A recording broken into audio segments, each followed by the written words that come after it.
today. You know it, and so does Strayer University. That's why our flexible class schedules are designed for working adults. And because we offer classes 4 times a year, it could take a lot less time to earn your degree. Of course, once you have a degree and an office on the top floor, it could take more time to get to work. Strayer University. We fit your life. Little Oliver had a foghorn nose. It shattered plain tissue. With hurricane blows, no person or place was safe from the blast. His quick-thinking mother had to act fast. Try Puff's Extra Strength. They're thicker, of course. Only Puffs has pillows. They'll cushion the force. No longer is Ollie's nose heard out at sea. The moral? A nose in need deserves Puffs indeed. I don't think the Iowa caucuses have ever been as important as they are this year. You going to the caucus too? Yes. Be at the caucuses! It was the closest Iowa caucus race in memory. Ready to go, ready to win. And now the results are in. An upset victory for John Kerry. And now I have a special message for the special interests that have a home in the Bush White House. We're coming, you're going, and don't let the door hit you on the way out. This is huge.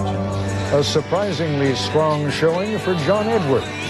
The surge that we experienced here is unheard of. And the Dean campaign, which has been leading all the others for weeks now, appears to be wobbling. We're going to go to New Hampshire, and we're going to do everything we can to win in New Hampshire. As for Dick Gephardt, he's the first major casualty of Iowa.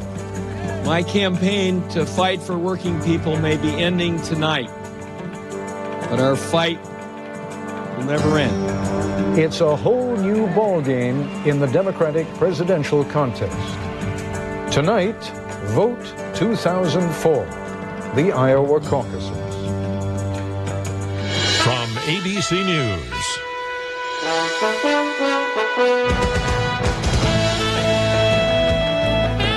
This is Nightline.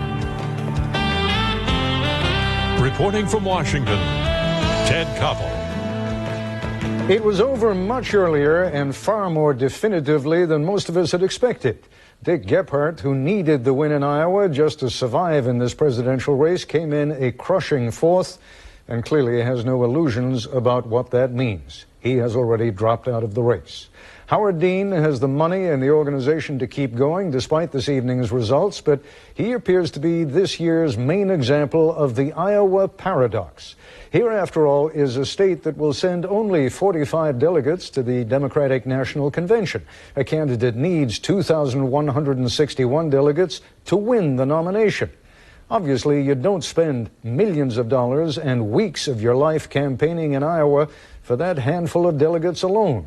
You do it because it's in Iowa that the first actual votes of this presidential campaign season are cast. There's huge symbolic value to a victory here. It creates perceptions, it builds momentum. Howard Dean came in a disappointing third tonight and now has to act as though it doesn't really matter. Senators John Kerry and John Edwards, on the other hand, have had to endure a long and difficult campaign season in which they were perceived to be almost hopelessly behind. That's where those Iowa caucuses can make the sun shine for a candidate. Kerry came in first tonight, Edwards came in a close second. We will suddenly discover a whole new aura about both men. My old friend and colleague, Peter Jennings, who is no fool, is inside the Capitol building in Des Moines, where it is warm. And Peter, you're going to take us through tonight's results with a lot more detail and substance. Go for it. We'll do indeed, Ted. For those who love politics, it's been a heck of a night. There's been a lot going on, as you've made clear. Let's try to put a little more flesh on the bones that you've laid out so eloquently so far. First, just simply to look at the numbers. John Kerry we projected him as a winner some time ago. John Kerry is a very clear winner here with about 37% of the vote.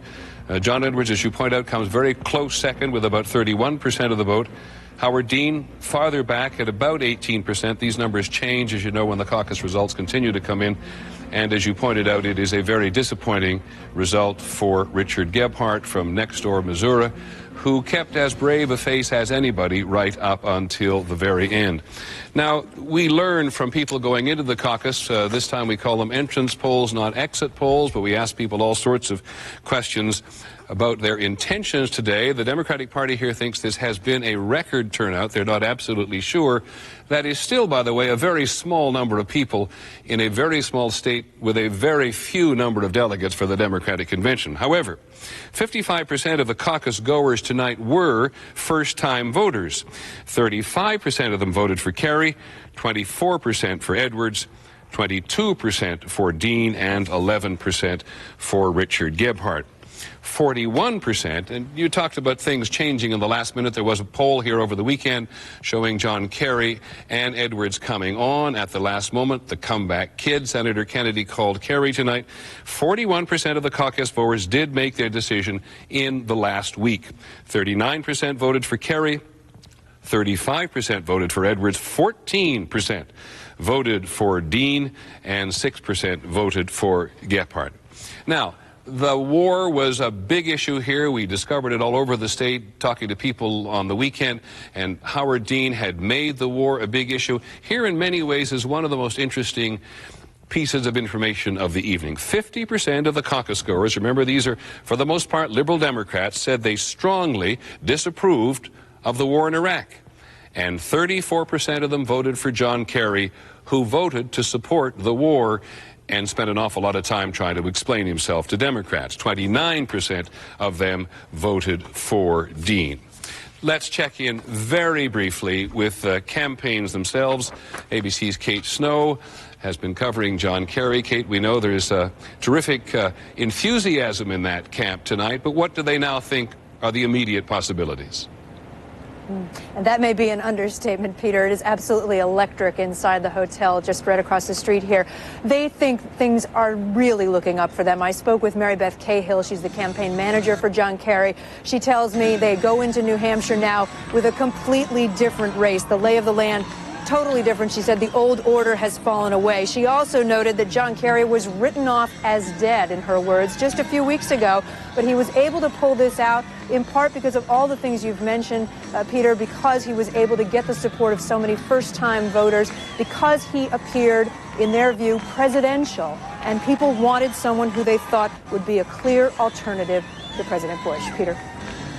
Many thanks, Kate. Kate Snow on the Kerry campaign. Let's go to Barbara Pinto now, who is on the Gebhardt campaign. Barbara, Ted may be a little ahead of us on this one. I'm not sure. Mr. Gebhardt, we believe, is going to drop out of the race. Has he formally done it in the few minutes we haven't been paying attention? He stopped short of formally dropping out of the race. Clearly, this has been a terribly disappointing night for him. He has always felt close to voters here in Iowa.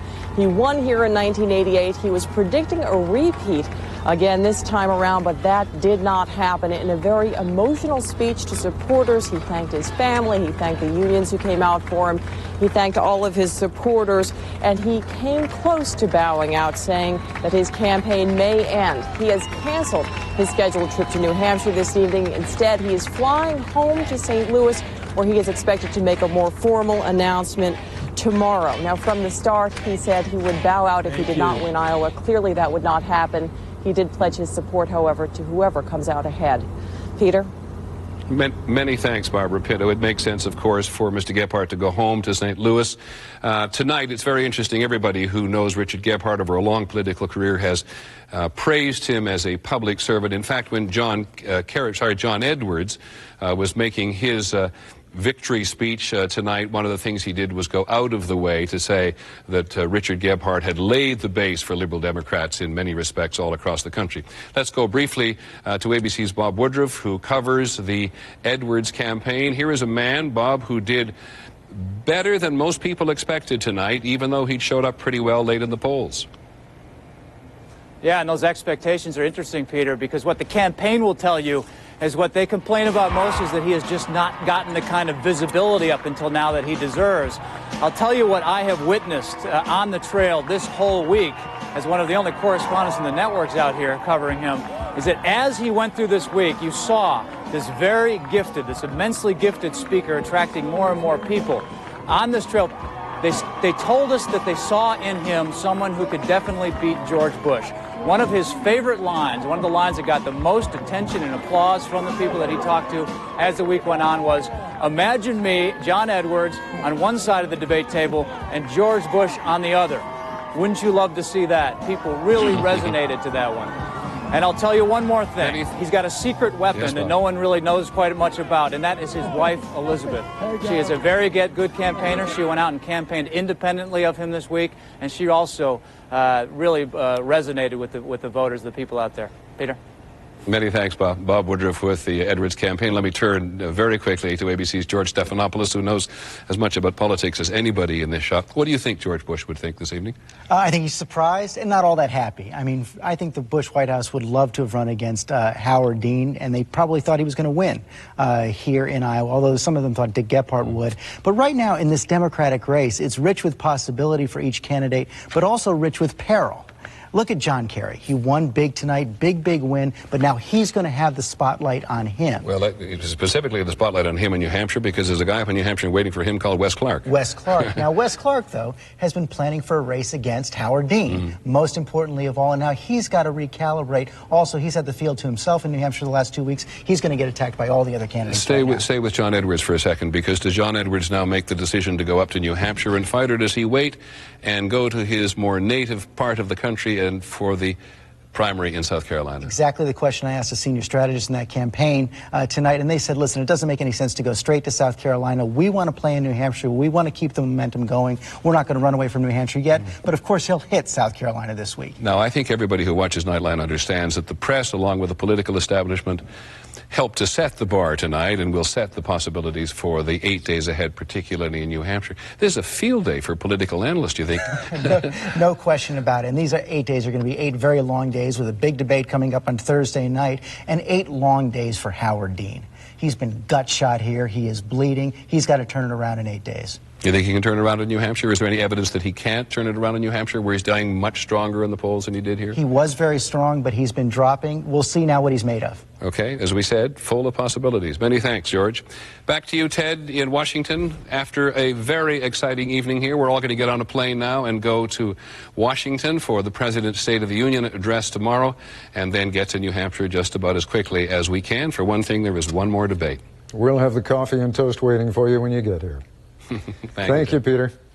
I'll be talking with tonight's top finishers when we come back. This is ABC News Nightline, brought to you by Cisco Systems. Meanwhile, in Dad's office... I'll be right back, honey.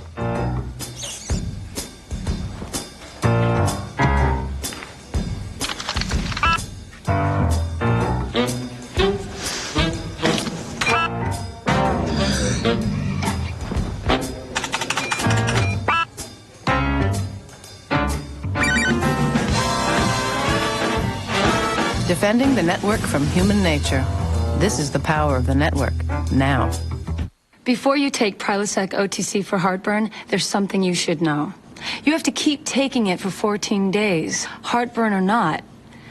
I'd rather take one Pepcid, just when I need it. Pepcid Complete starts controlling acid in seconds. Or there's new maximum strength Pepcid AC. It has double the strength of original Pepcid AC. Both last all day or all night.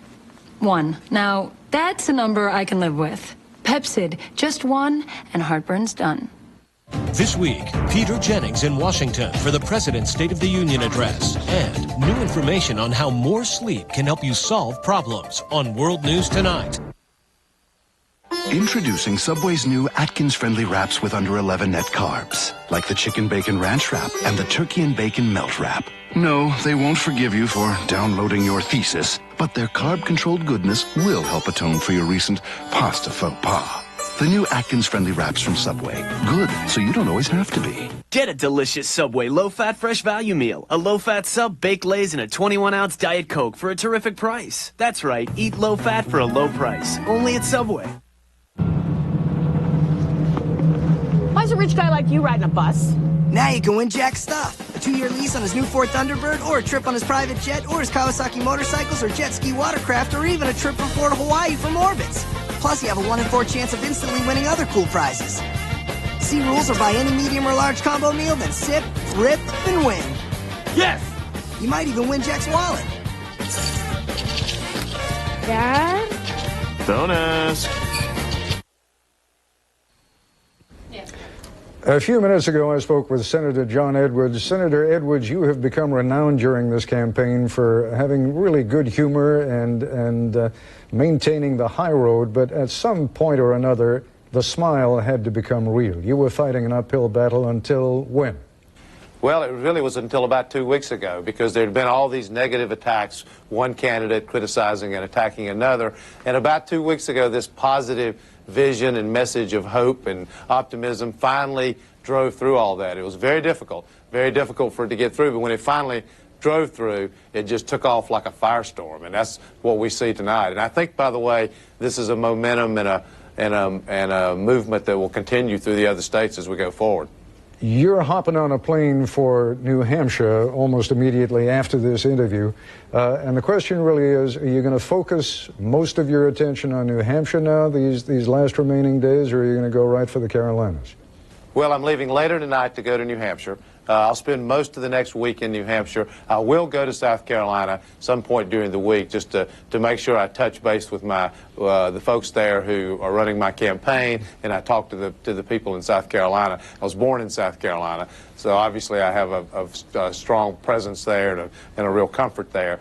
But the next place is New Hampshire, and I intend to take this same message, this same positive vision about how we create one America, not two, where everyone gets a chance to do what they're capable of doing, to New Hampshire, where I think it'll catch on exactly the same way it has here. This has been a day that's also revitalized the Kerry campaign. Obviously, Governor Dean has a lot of money, huge organization. It's entirely likely that this battle could go on among the three of you, or maybe even with a fourth candidate, for weeks to come. Just give me your sense of how this campaign is going to evolve from here on in.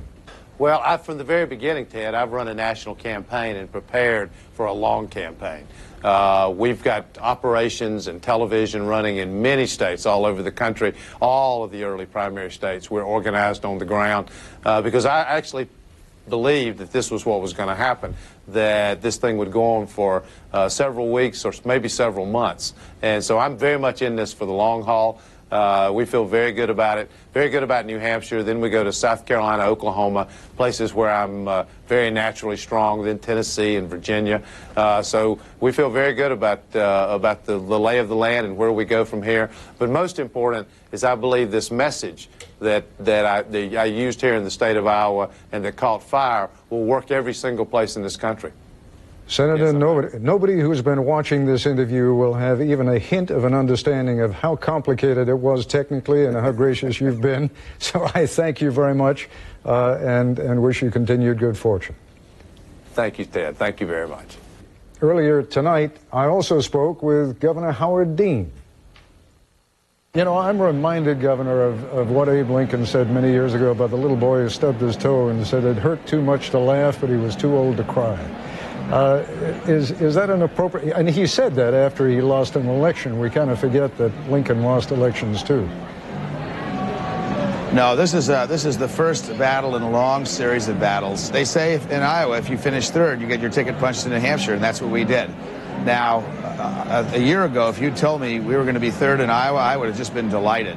We're here. We took a little more circuitous route than I expected. I think it's a decent night. I wish we could have come in first. We didn't, but we're on to New Hampshire. You know, one of the brutal realities of this business, as you have come to learn over the last few months, is that we ask these inane, obvious, but nevertheless obligatory questions. The fact of the matter is, a year ago, nobody knew who Howard Dean was. A year ago, you had not collected the enormous amounts of money that you've collected. A year ago, you hadn't spent the millions of dollars or spent the months in Iowa that you have spent. And in that sense, that it is a disappointment, I think, is self-evident. But how damaging is it to the campaign? I don't think it's the least bit damaging. In fact, there's a small sense of relief. And I was the front runner all summer before there was a single vote, which of course meant every rival and every media outlet had a little fun at our expense for the time being. I think my attitude is if you can't take that, you shouldn't be president. We've been through all that. We survived Iowa. We didn't do as well as I'd like, but we're going to go to New Hampshire. We've got a great organization, not only in New Hampshire, but all through the South and into the Southwest and then on to the other states. And so we're just going to work. Every state we're going to work. If somebody's going to beat us, they're going to have to beat us on June 8th. Talk about it a little bit in terms of what your colleagues on the stump there have been doing to you. I mean, you have spoken often about the amount of buckshot that the front runner takes in his rear end, and you certainly have taken your share of that over the last few weeks. It appears that the generalized attack on Howard Dean has worked. Well, I think it does. I mean, if you beat up on somebody every single day from 5 different directions, sure it works. But in the end, the core message didn't deter our followers. It didn't hurt our base. We're still strong. We're still raising money, and we're going to continue to do that. The president I admire the most in the last 60 years is Harry Truman. And if I could be anything like Harry Truman, I would be. I believe we need a president who's going to stand up and say what needs to be said, regardless of what the polls do, and I'm going to continue to do that, regardless of what the polls say. Governor Dean, I know it hasn't been an easy evening for you. I very much appreciate you taking the time to talk. These are the times when you don't want to spend it. One of these days, we'll talk to you when you've had a better night. Thanks, Ted. Thanks very much. See you next week. I hope so. And joining me now live, Senator John Kerry, the winner of tonight's Iowa caucuses. I saw a little smile playing on your lips when you heard Governor Dean saying that, that he's feeling almost a little sense of relief not to be the front runner anymore. I don't know. I mean, if that makes you the front runner now, what are you feeling? Ted, I'm excited and energized. The people of Iowa have been absolutely spectacular. I'm looking forward to going on to New Hampshire. This is about people in this country. It's not about us. This is about a lot of Americans who can't afford health care. This is about a lot of people who've lost their jobs. They don't know where to turn. This is about a Medicare bill that turned into a benefit for big drug companies. It's about an energy bill that has become $50 billion of oil and gas subsidies. In all my time in public life, Ted, I've never seen the workplace in America as unfair, as tilted against the average person in this country. That's what this race is about, and I look forward to continuing as I have all my political career fighting for fairness against those kinds of powerful interests and just make the playing field fair. Nobody wants an advantage. Fairness. You've been fighting all day against a certain hoarseness there, and indeed you even canceled a couple of appearances this morning, which made some people say he thinks he knows he's got it won today. Did you, or were you just, or did you really have to save your voice? No, not at all. No, we have been running on about 4 hours sleep for a couple of too many nights, and I just figured it was important to be able to talk to the country tonight as I am here with you, and I am. And, I think that the important thing here, Ted, is that the people of Iowa have conducted one of the most democratic processes I've ever been part of. I'm in awe of how seriously they take it out here, how much they listened. They never let the cynicism or any of the sort of polls or punditry cloud anything they did. They looked us in the eye. They checked our gut. They looked at what we were going to do for America, and they made a decision. And I'm extraordinarily grateful for the decision they made. It's 40 delegates is just a huge win here, and we're very, very excited about it. Senator Kerry, I have to assume that you and your campaign were planning to have Governor Dean as sort of the primary opponent in New Hampshire. Certainly General Clark has been making considerable progress there, and the fact that Governor Dean came in third in Iowa, does that change the way you go about the next few days? No, not at all. I'm speaking from my gut and my heart, Ted. These are things I've fought for 35 years. I've been a lifelong Democrat, and I have fought from the days I came back from Vietnam and took on Richard Nixon. I fought against Ronald Reagan's illegal war in Central America. I fought against Newt Gingrich trying to undo the Clean Air and Clean Water Act. I fought to prevent the drilling in the Arctic Wildlife Refuge. I have a lifetime of fighting for what I think is right. And I think that's what's going to make a difference in New Hampshire and across the country. People want a fighter in the White House who's on their side, not on the side of these powerful interests that are distorting the agenda of our nation. Kids are being left behind. People can't afford health care. Seniors can't buy prescription drugs. People deserve a fair shake. And I intend to give them a real deal where we say what we mean what we say, we tell the truth, and we trust the American people to make their judgment. Just a few seconds left, Senator Kerry. You've been sounding the same message for a long time. What do you think finally caused the breakthrough? Ted, I think that as we came into these final months, as I often do, I think the campaign kicked into gear. I kicked into gear as a candidate. I learned a lot from the people I listened to. And if you're listening to people and really listening, it gets into your gut. It can't help but make you angry about the unfairness and about the problems that people face. That's the way I've always responded in the course of my life. It's how I pick the things I fight on. And that's why I'm convinced I can beat George Bush. I also believe they listened because they're very scared about America's role in the world today. They know that we've ignored North Korea. We've ignored loose nuclear materials in Russia. We haven't done what we should do about AIDS around the world. We've walked away from the global warming treaty and just sort of thrown away the work of 160 nations over 10 years. We disengaged from the peace process in the Middle East, and we've sort of been back and forth. I am the one candidate in this race who has the breadth and length of foreign policy and military and intelligence, international affairs experience, and I think that makes a difference to people so that we can prove the Democratic Party actually knows how to make America safer than George Bush and his administration is. Well, it's undeniably been a great night for you, Senator Kerry. I congratulate you and thank you. Look forward to talking to you after New Hampshire. We will. Thank you, Ted. Thanks. Good night. Assessing the winners, the losers, and the long political road ahead with a couple of campaign veterans when we come back. And comparing coverage on high-speed wireless data networks, Sprint reaches 25 million more people than AT&T Wireless. Well, how fast is Sprint? We're ready, Steve. Rock and roll.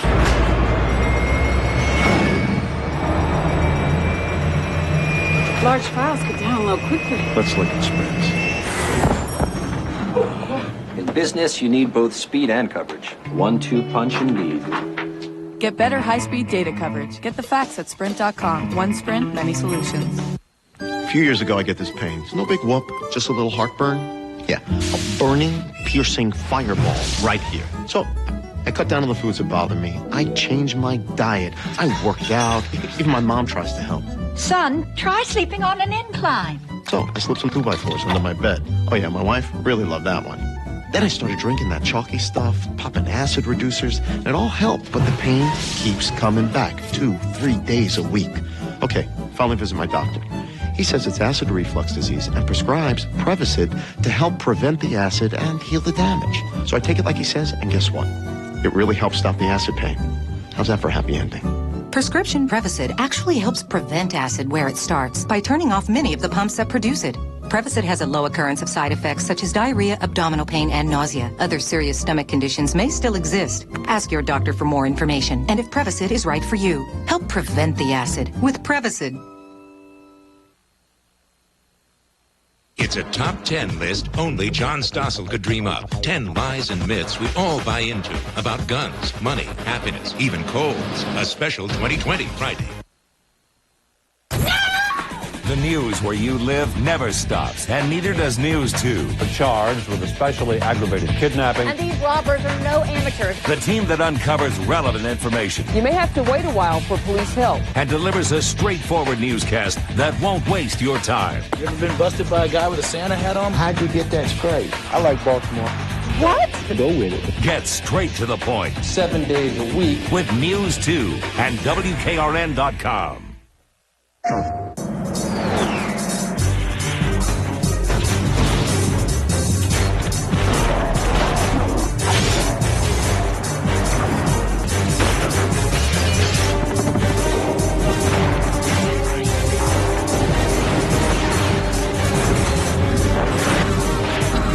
Over 50 weapons and gadgets not fit for this world.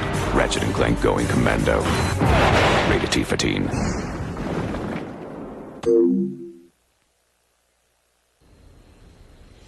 And I'm joined now live by Stanley Greenberg, who served as President Clinton's pollster during his first run at the White House and is the author of a new book, The Two Americas, the current political deadlock and how to break it.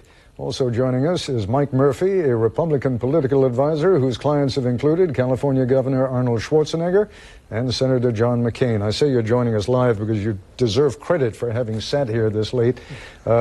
Mike, let's start by filling in an empty balloon over the heads of each of the three men I just talked to. I know what they said. What were they thinking? Well, I'd start with Howard Dean. Who do I kill? He is really in some trouble tonight, and he's got about 7 days to get control of this thing in New Hampshire again. I think he made the problem worse. All the expectation levers that have lifted him up are now working against him, and that's a real torquing problem to have. And his speech tonight, which was pretty maniacal, he's got to get on a message that is about voters, not about screaming at his own supporters. And he's got very little time to turn the whole thing around.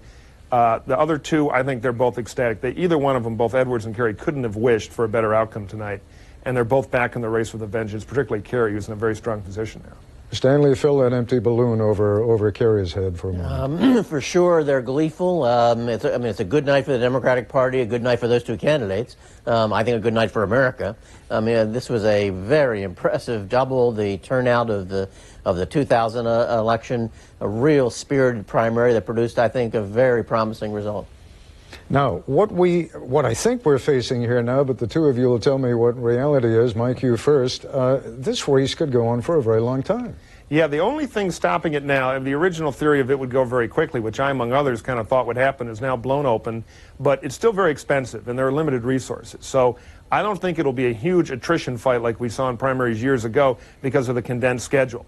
But now we're looking at a multi-state brawl through and beyond February 3rd. With several strong candidates, and it'll be very interesting for me to see what Edwards does. I think it's wise for him to go to New Hampshire, but he's got to score there. He needs to kind of double up his bet. And will Howard Dean have a comeback, which he desperately is going to need?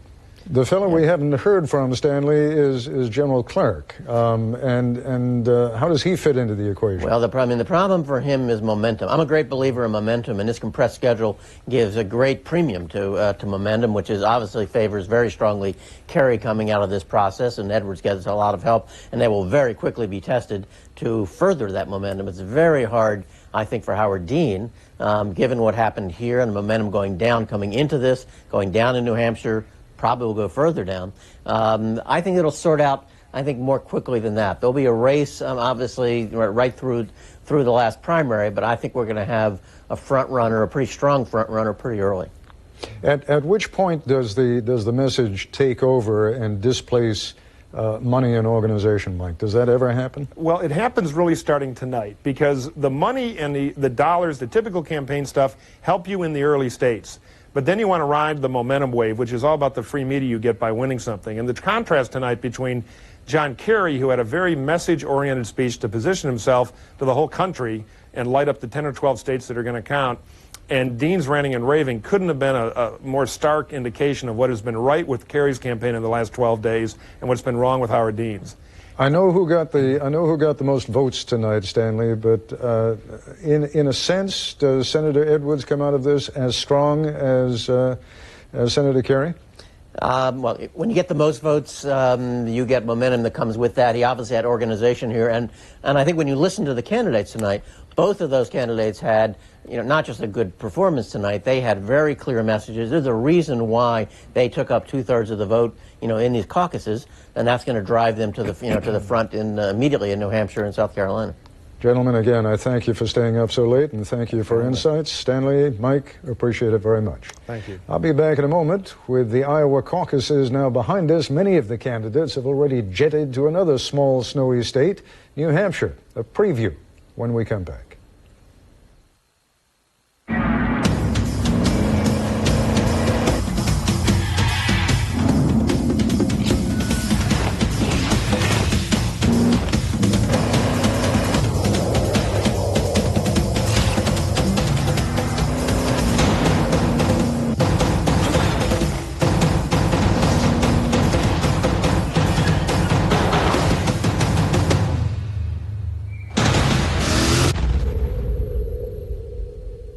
Joanne is a 33-year-old small business owner looking for a more professional image. She needs to update her look.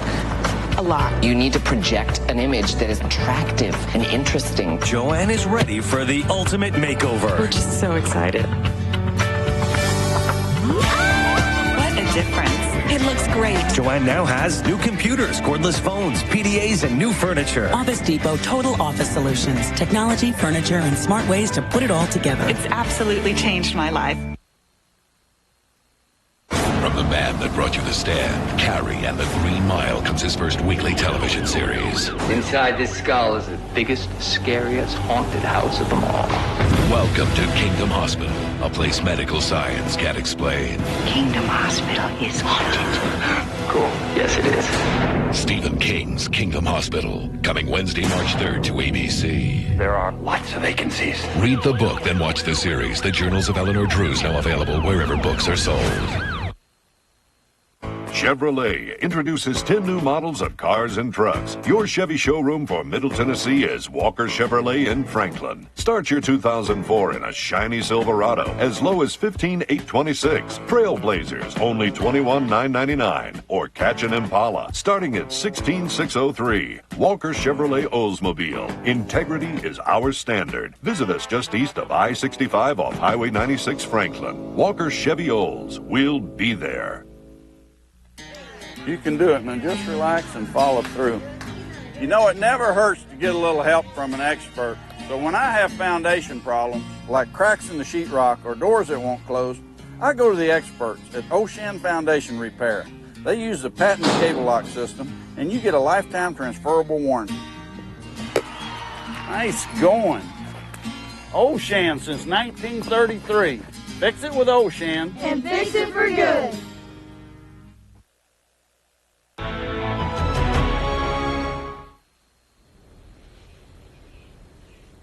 A week from tomorrow, voters in New Hampshire will go to the polls in the first major primary of the election season and the next stop in the Democratic contest. My Nightline colleague Chris Bury reports now from there. In this snow-swept and stubbornly independent corner of New England, the winds from Iowa are notoriously difficult to gauge. From its quaint country lanes to its biggest city, Manchester, population 107,000, this state is famous for making up its own mind. Registered independents outnumber Republicans as well as Democrats. And among shoppers at this houseware show, Iowa was only an afterthought. Will the results in Iowa mean anything to you as a voter here in New Hampshire?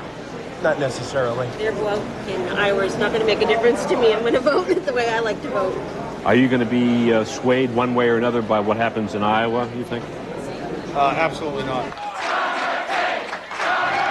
Just 4 years ago, Senator John McCain pulled off a major upset over George W. Bush after sitting out the Iowa caucuses. The winner of Iowa does not necessarily win in New Hampshire, does not necessarily even do well in New Hampshire. And in the past, people who have not done well in Iowa have done, or have not campaigned in Iowa, have done very well in New Hampshire, and that's happening right now in terms of General Clark. In fact, Wesley Clark, who also skipped Iowa, has had New Hampshire mostly to himself for weeks, and the polls suggest it has paid off in this tiny state where voters fully expect to consider candidates in person. Any regrets about staying out of Iowa? Well, it wasn't feasible to go to Iowa. I would have loved to have been in Iowa. The people there really were responsive. I had a lot of supporters there. I think they've reluctantly decided that they're going to have to support people who are actually there. I couldn't help it. I got in late and did the best I could do. And we're here, and I love being in New Hampshire. In the last few days, General Clark, whose Democratic credentials are suspect in some quarters, has gone after the party's base by cranking up his criticism of the president. He took us into a war through manipulation and deceptive reasoning and hyping intelligence. That's not patriotism. That's bad leadership. And I intend to hold George W. Bush accountable to the American people for that kind of leadership. Such strong anti-war talk, of course, is what once set Howard Dean apart from the pack. Wow! But his huge early lead in New Hampshire has narrowed, according to most polls, after all those withering attacks from his rivals. Every single registered voter in the state is here in this system. Yet the vaunted Dean organization and its ability to target specific groups of voters with an army of energized volunteers is still the envy of every other campaign in the state. We knew that this race would tighten all along. There's no precedent for someone really walking away with the New Hampshire primary in a field this crowded, and so we knew it would always happen. We didn't know who it would be. John Kerry, the senator from neighboring Massachusetts, got off to a terrible start here. But now he is vying with Wesley Clark as the top alternative to Dean.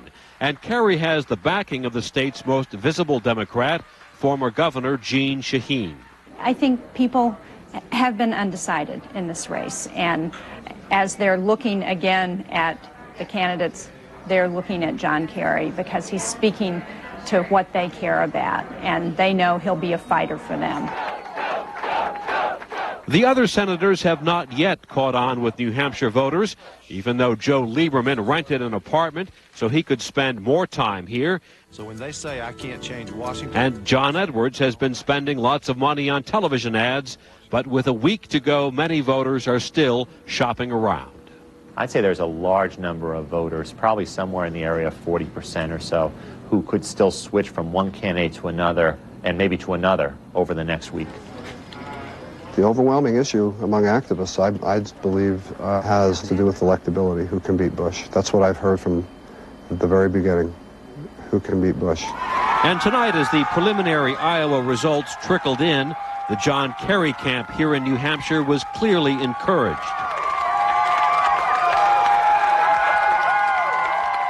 We came in third. I think it's great. On to New Hampshire. But over at Howard Dean headquarters, the subdued atmosphere spoke volumes. As for General Clark's campaign staff here, they claim to be pleased from tonight's Iowa results. In their view, Howard Dean has been badly wounded, and that, they believe, gives General Clark a strong shot here in New Hampshire without having to waste time or money in Iowa. This is Chris Bury for Nightline in Manchester, New Hampshire. And I'll be back in a moment. When you host live TV, you're the talk of the town. Everyone's in back talking about how hot you are. Did they say anything about me? Jimmy Kimmel Live, coming up.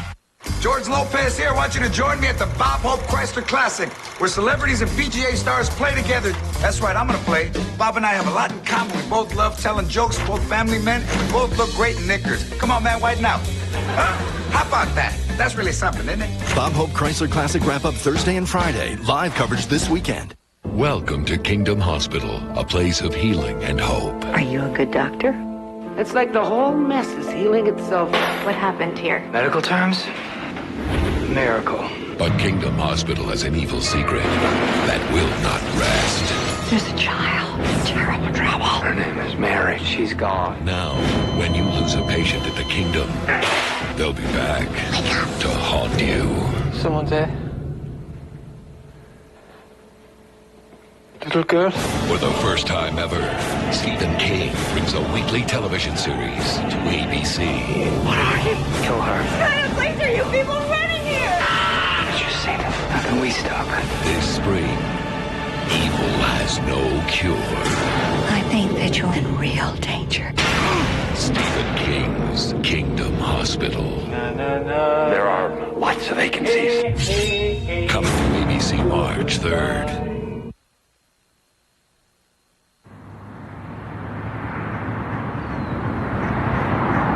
On September 11th, terrorists tried to change America forever.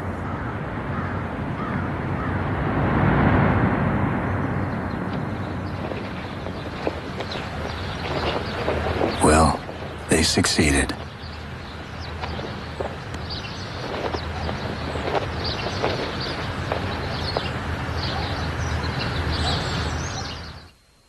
Did you know that every 3 seconds... Hey, say it with me. It's not a great deal unless it's a great car, and we've got them both. Hi, folks. Hope you have a great night. Dan Walters here at Rivergate Toyota, the auto giant, where right now you get a fully equipped Camry like this one with air, automatic, CD stereo, power windows and locks, tilt, cruise, dual airbags, all for the Rivergate Toyota price of $17,988. $17,988. Or get a best-in-class Toyota Tacoma, 10988. 10988. Rivergate Toyota on Madison's Motor Mile. You come and see us.